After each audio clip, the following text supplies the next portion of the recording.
দর্শক, রাজধানীর নিরাপত্তা পরিস্থিতি জানাতে সরাসরি যোগ দিচ্ছেন সহকর্মী ইউসুফ ভুইয়া।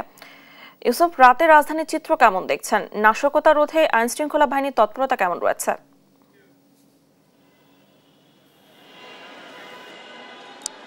ডানা, আপনি যেমনটা বলছিলেন নাশকতার কথা এবং নিরাপত্তার পরিস্থিতির কথা, আমি এখন রয়েছি রাজধানীর হাইকোর্ট প্রাঙ্গণে, মাজার গেটে রয়েছে সেখানে।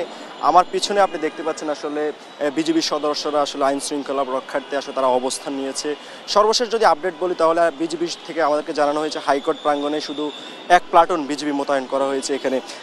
এছাড়াও আসলে ঢাকা রাজধানীর বিভিন্ন জায়গায় বিভিন্ন যে মোড়গুলো রয়েছে, গুরুত্বপূর্ণ জায়গাগুলো রয়েছে, সেখানেও আসলে আইন শৃঙ্খলা বাহিনী কঠোর নিরাপত্তা ব্যবস্থা নিয়ে রেখেছে এবং সেই সঙ্গে ডিএমপি থেকেও জানিয়েছে যে পরিমাণ পুলিশ আসলে আইন শৃঙ্খলার কাজে নিয়োজিত রয়েছে। তার বাহিরেও ঢাকার নিরাপত্তা নিশ্চিত করার জন্য ৬,০০০-এর অধিক পুলিশ সংখ্যা বৃদ্ধি করা হয়েছে। তারা আসলে এই নিরাপত্তা, যে ঢাকার মানুষের মধ্যে যে নিরাপত্তা রাখার প্রয়োজন, সেই নিরাপত্তার জন্য তারা কাজ করবে।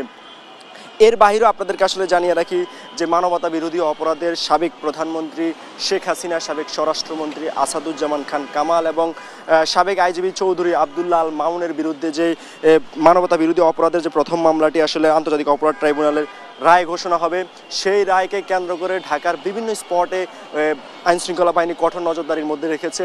এবং যেহেতু হাইকোর্ট প্রাঙ্গণ খুবই গুরুত্বপূর্ণ একটি জায়গা, সেই গুরুত্বপূর্ণ জায়গাটিতে তারা আসলে আমরা সন্ধ্যার সময় আসলে তেমন বেশি এখানে নিরাপত্তার পরিস্থিতি দেখিনি, কিন্তু পরবর্তীতে ধীরে ধীরে আসলে এখানে নিরাপত্তার পরিস্থিতি বেশ আমরা লক্ষ্য করেছি। খুব ভালোভাবে তারা আসলে হাইকোর্ট প্রাঙ্গণে যে সামনের ফটক রয়েছে সেই ফটকটিতে অবস্থান নিয়েছে।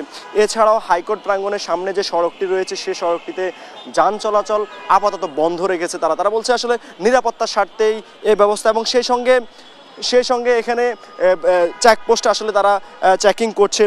আপনাদেরকে আরেকটা জিনিস জানিয়ে রাখি, সুপ্রিম কোর্ট থেকে আসলে যেহেতু আন্তর্জাতিক অপরাধ ট্রাইব্যুনাল আগামীকালই একটি গুরুত্বপূর্ণ প্রথমবারের মতো এরা মামলার রায় ঘোষণা হতে যাচ্ছে, সে জায়গা থেকে সেনাবাহিনীকে আসলে একটি চিঠি দেওয়া হয়েছে নিরাপত্তার স্বার্থে। এখন পর্যন্ত এ ব্যাপারে আমরা কোনো আপডেট আমাদের কাছে আসেনি, তবে তার বাইরেও আইনশৃঙ্খলা বাহিনী, পুলিশ, বিজিবি এবং অন্যান্য সদস্যরা তাদের নিরাপত্তায় সর্বোচ্চ নিয়োজিত রয়েছে এখানে। এ ছিল হাইকোর্ট প্রাঙ্গণ থেকে সর্বশেষ পরিস্থিতি।